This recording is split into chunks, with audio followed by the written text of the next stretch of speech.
Hi everyone, नमस्कार, सलाम, सत श्री अकाल। Welcome back to my channel. I hope you all are doing very well. आज है संडे मॉर्निंग और मिड मॉर्निंग का टाइम हो रहा है, अर्ली मॉर्निंग नहीं है। हस्बैंड थोड़ा सा गार्डनिंग में आज हेल्प करा रहे हैं। वो लगा रहे हैं करेले के बीज, लेकर के आए थे वो एक दिन पहले मार्केट से। और ये जो बाकी स्पेस आप देख रहे हैं ना, यहाँ पर भी इन्होंने लौकी, तोरी और कद्दू के बीज लगा रखे हैं। हमने लास्ट ईयर भी लगाए थे तो बहुत अच्छे लौकी और तोरी निकल आए थे। करेले तो ज़्यादा हुए नहीं थे, बट लौकी तोरी बहुत अच्छे उसमें उगे थे। तो इस साल भी वो कोशिश कर रहे हैं कि हो जाएं।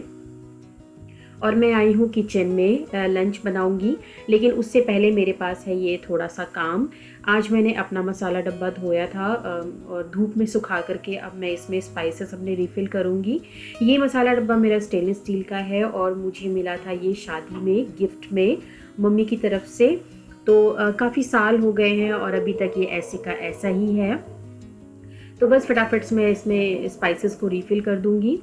और स्टेनलेस स्टील का अगर मसाला डब्बा आप यूज़ कर रहे हैं ना, तो एक चीज़ हमेशा ध्यान रखें कि इनमें कभी भी सॉल्ट ना आप भरें, क्योंकि सॉल्ट डालने से ना इनकी जो कटोरियाँ होती है ना, ये क्रैक हो जाती हैं साइड से, तो इससे ये पूरा ख़राब हो जाता है। तो सॉल्ट कोशिश करें कि एक अलग कंटेनर में आप रखें, और अगर वो ग्लास का कंटेनर हो तो बहुत ही बढ़िया है। तो यहाँ पे मैं सिर्फ इसमें अपने पाउडर्ड स्पाइसेस डाल रही हूँ, जैसे हल्दी, मिर्च, धनिया, यही सब इसमें रखूँगी। मेरे पास एक और अलग से डब्बा है जिसमें मैं अपने होल स्पाइसेस रखती हूँ, लौंग, इलायची, दालचीनी, तेज पत्ता। तो उसके लिए मेरे पास एक सेपरेट डब्बा है, तो मैं इसमें सारे अपने पाउडर्ड स्पाइसेस रखती हूँ। तो ये कुछ 6-7 बोल्स का है। तो 2 में मैं इसमें टर्मरिक पाउडर भर दूंगी और 2 में कोरिएंडर पाउडर और 2 में मैं भरूंगी कश्मीरी रेड चिली पाउडर। और एक जो वो लास्ट की तरफ आप देख रहे हैं ना, वहाँ पे मैं मिर्च रखती हूँ, वो वाली जो थोड़ा सा तीखी होती है। तो बहुत कम यूज़ होती है ये वाली मिर्च मेरे यहाँ, तो मैं थोड़ा ही रखती हूँ उसको। तो बस कश्मीरी रेड चिली पाउडर भी मैं ऐड कर दूँगी। और बेटा भी मेरी हेल्प करा रहा है साइड बाय साइड मसालों को टैप करने के लिए नीचे से। तो करा देता है वो कभी कभी हेल्प, जब उसका मन करता है। तो मैं उसे सिखा रही हूँ कि ऐसे नहीं, ऐसे करो। तो बस मेरे मसाला डब्बा यहाँ पे रेडी है। सारे स्पाइसेस को मैं अच्छे से टैप कर करके फिल कर दूंगी। तो ये आराम से मेरा 2 हफ्ते तक चल जाता है। और उसके बाद मैं इसको जब सेकेंड टाइम रिफ़िल करूंगी फिर वॉश करूंगी। तो जब नेक्स्ट टाइम मैं रिफ़िल करूंगी ना, उस समय मैं वॉश नहीं करूंगी। तो यहाँ पे मैं एक नैपकिन पेपर लाइन कर रही हूँ नीचे, और सारी की सारी कटोरियों को मैं इसमें एडजस्ट कर दूंगी अच्छे से, और स्पून लगा करके ये मेरा डब्बा रेडी हो गया है। और यहाँ पे मैं क्यूमिन सीड्स भी भर रही हूँ, जीरा। इसका डब्बा भी मैंने धोया था ना, तो इसको भी मैं रिफ़िल कर दूंगी, थोड़ा ही रह गया था। अब ये भी महीने भर तक मेरा चलता रहेगा। और फिर मैं क्विकली आ गई हूँ लंच बनाने के लिए। कुछ कटिंग चॉपिंग का काम है, तो मैं ये फटाफट से निपटा लूँगी। और बहुत सारी वेजीज कट कर रही हूँ मैं, और बनाऊँगी आज बहुत ही यमी सा वेज पुलाव। मेरे हस्बैंड का बहुत ही फेवरेट है वेज पुलाव, और जब मेरे पास वेजिटेबल्स होती है ना, तो मैं वेज पुलाव ज़रूर बनाती हूँ एक ना एक बार, क्योंकि काफ़ी अच्छा मील होता है, लोडेड ऑफ वेजिटेबल्स होता है, 1 पॉट भी होता है, तो इजीली बन जाता है। और ये टमाटर है ना, हस्बैंड लेकर के आए थे एक दिन पहले। तो इतने अच्छे लाल लाल टमाटर है ना, आज मैं इनको भी सैलेड में काटने वाली हूँ। तो अभी मैंने जस्ट वॉश करके रखे थे। बस यहाँ पे मैं फटाफट से कटिंग चॉपिंग कर लूँगी। और यहाँ पे मैंने कैप्सिकम काटी है, थोड़ी सी कैरेट है, ग्रीन चिली है, बीन्स हैं, फ्रोज़न मटर भी है इस तरफ, और ये बीच में है सोया चंक्स, जिनको मैंने 15-20 मिनट पहले गर्म पानी में सोक कर दिया था। और ये है मैनुअल चॉप किया हुआ मेरा अनियन। और ये 1 कप बासमती राइस है, जो मैंने 1.5 कप पानी में सोक करके रखा हुआ है, तो ये पुलाव में जाएगा। तो बस फटाफट से बना लेते हैं। अब प्रेशर कुकर में मैं ऑयल डाल रही हूँ, और डाल रही हूँ थोड़े से खड़े मसाले यानी होल स्पाइसेस, जैसे तेज पत्ता, काली मिर्च, लौंग और दालचीनी। उसके बाद मैंने डाला है जीरा, थोड़ी सी हींग, और फिर डाल दूंगी इसके अंदर चॉप किया हुआ अनियन। खड़े मसाले आप अपने टेस्ट के हिसाब से और भी डाल सकते हैं। आप बड़ी इलायची डाल सकते हैं, छोटी इलायची डाल सकते हैं, एनी सीड डाल सकते हैं, जावित्री भी ऐड कर सकते हैं, जो भी आपको पसंद हो। थोड़ा सा हरी मिर्च मैंने यहाँ पे काट के डाली है, और ये मैंने जो टमाटर है ना, जो रफली चॉप किया था अभी, उसको मैंने चॉपर में ही चॉप कर लिया है, हल्का सा मैंने ना इसको क्रश करके, तो तब इसमें ऐड कर रही हूँ मैं। इससे ये जल्दी पक भी जाएगा और पुलाव में खड़ा खड़ा लगेगा नहीं। उसके बाद सॉल्ट ऐड कर रही हूँ, जल्दी से पक जाएगा मेरा टमाटर इसके अंदर। उसके बाद थोड़ा सा हल्दी पाउडर, थोड़ा सा धनिया पाउडर और थोड़ा सा कश्मीरी रेड चिली पाउडर। थोड़ा सा तीखी वाली मिर्च भी डाल रही हूँ क्योंकि इसे बेटा नहीं खाएगा। पाव भाजी मसाला जाएगा इसके अंदर थोड़ा सा।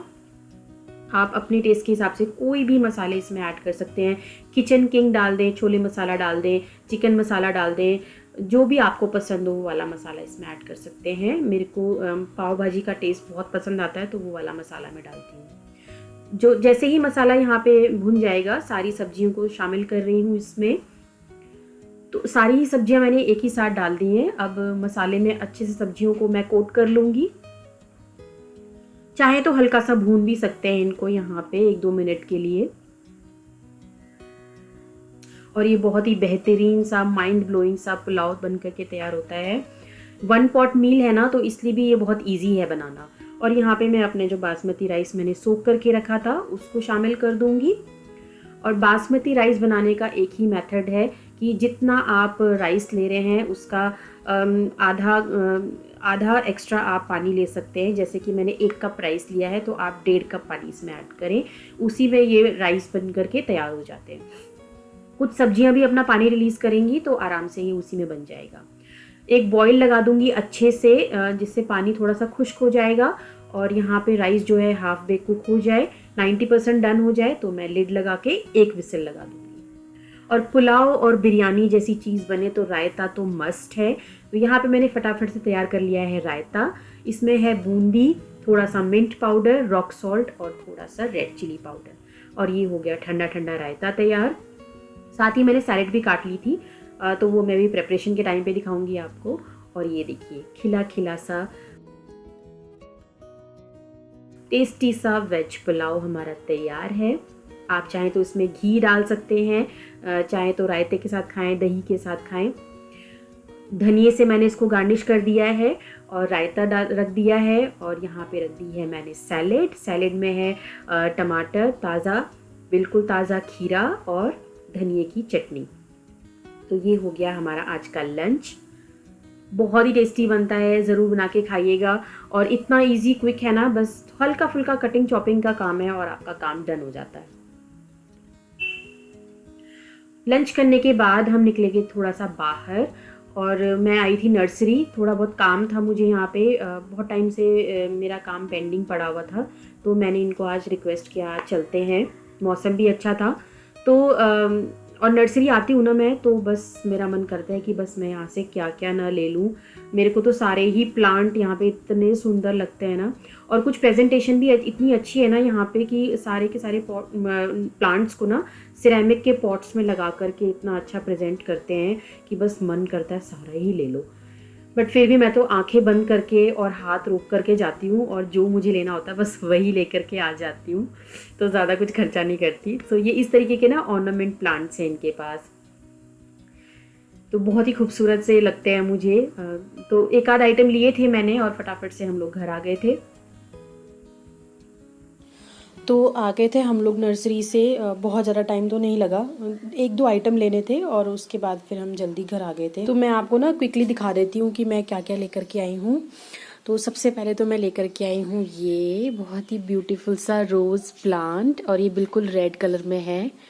इसको मैं बहुत टाइम से अपने गार्डन में ऐड करना चाह रही थी और ये फाइनली मुझे मिल गया वहाँ नर्सरी में। तो ये मैं एक लेकर के आई हूँ और उसके साथ ही लेकर के आई हूँ इसके लिए ये वाला एक प्लांटर। ये मिट्टी वाले जो प्लांटर है ना वो है, ये मैं 3 लेकर के आई हूँ, 1, 2 and 3। तो ये वैसे तो मैं लाना चाह रही थी और, लेकिन उनके पास थे नहीं। तो ये इस तरीके का स्ट्रेट में ही मैं लाना चाहती, फिर भी अभी थोड़ा सा ना ये ट्रायंगल है यहाँ से, तो ट्रायंगल नहीं चाहिए था मुझे बिल्कुल स्ट्रेट वाले चाहिए थे। तो वो थे नहीं उनके पास, थे तो वो बहुत बिग साइज़ के थे, तो वो मैं नहीं लेकर के आई हूँ। और उसके बाद मैं लेकर के आई हूँ ये 2 क्यारी वाले प्लांटर, ये 2 हैं और ये मैं लेकर के आई हूँ इन वाले पौधों के लिए। तो यहाँ पे ना ये ना 3-4 शिमला मिर्च के पौधे हैं और ये जो बेल देख रहे हैं आप, ये खीरे की बेल है। ये है एक और इसके पीछे ये दूसरा है। तो ये दो जो छोटे छोटे बेल हैं ये खीरे की हैं और ये शिमला मिर्च के प्लांट्स हैं। तो ये मैं लेकर के आई हूँ। तो इस बारी मैं थोड़ा सा ऊपर टेरेस गार्डनिंग करने वाली हूँ वेजिटेबल्स के लिए। होपफुली कुछ होगा तो मैं आपको ज़रूर दिखाऊंगी।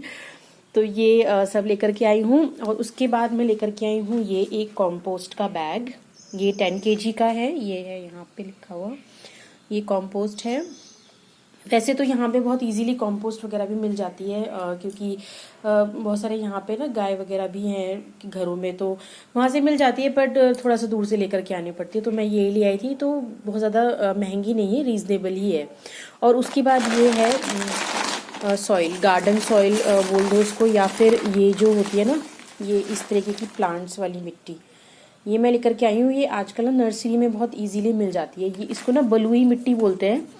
तो ये लेकर के आई। तो ये आई थिंक 30 kg का बैग है। वैसे एक बैग में 40 kg के अराउंड आता है। तो 30 kg ही था क्योंकि उन्होंने इसमें से कुछ प्लांट्स भर दिए थे।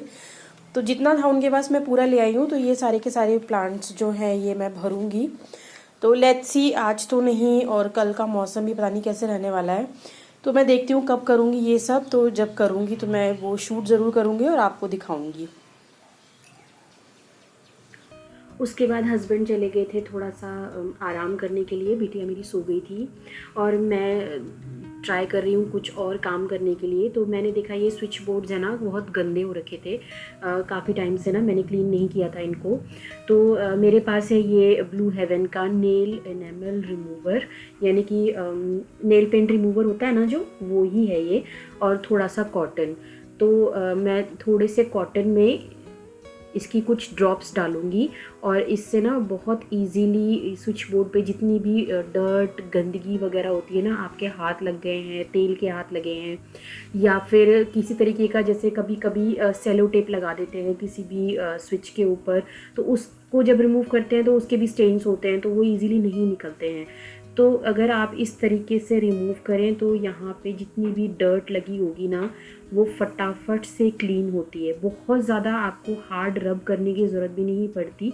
हल्के हल्के हाथों से अगर आप करेंगे तो ये आपके स्विच बोर्ड बहुत इजीली क्लीन हो जाएंगे और बिल्कुल परफेक्ट शाइन इनकी आएगी, बिल्कुल नए जैसे लगते हैं। तो मैं हमेशा से यही वाला मेथड यूज़ करती हूँ। कई बारी तो कॉलिन लगा कर के सिंपल आप डस्टर से करें तो उससे भी क्लीन हो जाते हैं, लेकिन कुछ हार्ड स्टेन्स होते हैं ना तो वो कॉलिन या पानी का कपड़ा लगाने से ना और ज़्यादा फैल जाते हैं। तो उस तरीके के स्टेन्स के लिए ये वाला तरीका एकदम परफेक्ट है। और ये देखिए कितनी ज़्यादा डर्ट जो है आ गई है इस कॉटन के ऊपर। तो अब मैं फटाफट से क्लीन कर लूँगी इसको।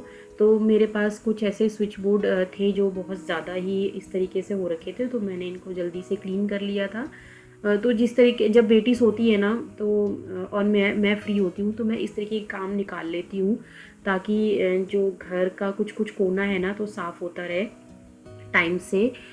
तो बस मैं फटाफट से यहाँ पे इसको क्लीन कर लूँगी। और ये देखिए कितनी परफेक्ट शाइन आ रही है बोर्ड के अंदर। आप भी ज़रूर ट्राई कीजिएगा एक बारी। मैं तो इसी तरीके से क्लीन करती हूँ और ये देखिए एकदम परफेक्टली ये क्लीन हो गया है, नया जैसा हो गया है। और यहाँ देखिए ये मेरा लिविंग रूम का स्विच बोर्ड है। मैंने बाकी सब तो क्लीन कर दिया था, लेकिन यहाँ पे ना एक जो ये है ना ये वाला स्विच, ये मोटर का स्विच है एक्चुअली। तो मैंने ना यहाँ पे सेलो टेप लगा के रखी थी क्योंकि मेरी बेटी ना इसको बार बार आकर के ऑन कर देती थी तो मोटर चल जाती थी। तो जब मैंने यहाँ से सेलो टेप हटाया ना तो ये बहुत ज़्यादा यहाँ पे एडेसिव लगा रह गया और ये हट नहीं रहा था। तो मैंने इससे क्लीन किया तो ये फटाफट से क्लीन हो गया। तो बहुत ही अच्छा मेथड है ये, आप भी एक बार ज़रूर ट्राई करना। मैंने तो सारे स्विच बोर्ड ये ऐसे ही क्लीन कर लिए थे।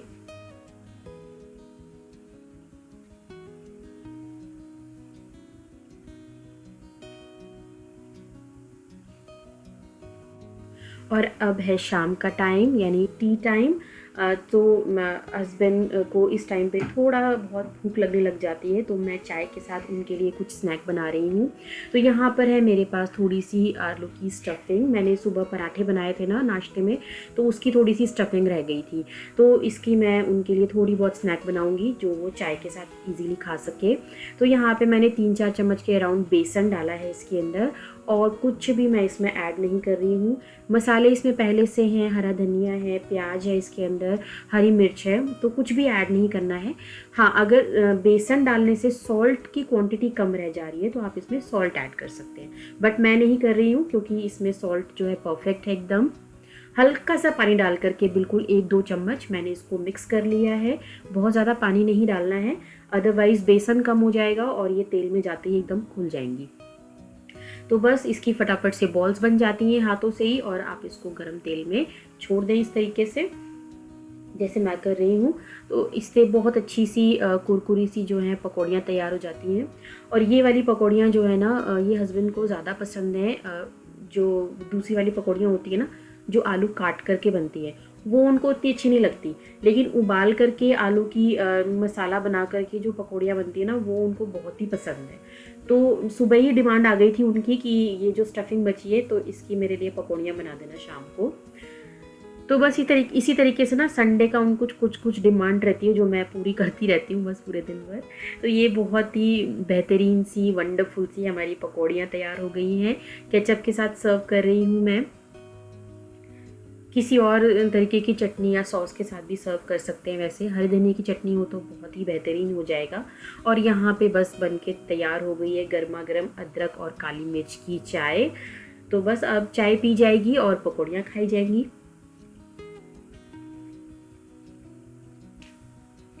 चाय में उबाल आ गया है, बस अब मैं सर्व करूँगी।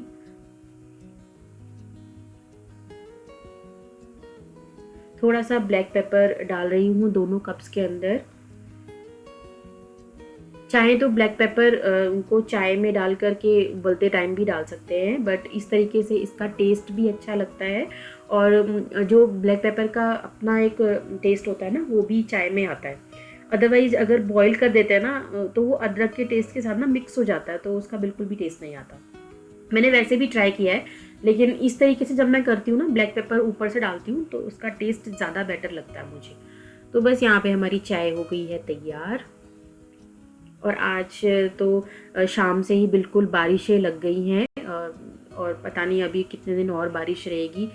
वेदर का अलर्ट तो कुछ ऐसा ही है। दिन के टाइम से बारिश शुरू हो गई थी और अभी तक बारिश हो ही रही है। तो उस टाइम पे गर्मा गर्म अदरक वाली चाय और पकौड़ियाँ तो मस्ट। और यहाँ पे है हस्बैंड का रिएक्शन। पकौड़ियाँ देख के तो साहब बहुत ही खुश हो जाते हैं। So that's it for the day. I hope you will enjoy this vlog. जाते जाते एक लाइक ज़रूर दे दीजिएगा और चैनल को सब्सक्राइब करना बिल्कुल ना भूलें। बेल आइकन को हिट करें ताकि आपको मेरी फ्यूचर वीडियोस की नोटिफिकेशन जल्दी मिल सकें, ताकि आप मेरी वीडियोस को पहले देख सकें। Till then you guys take care. Thank you so much for watching. Bye bye.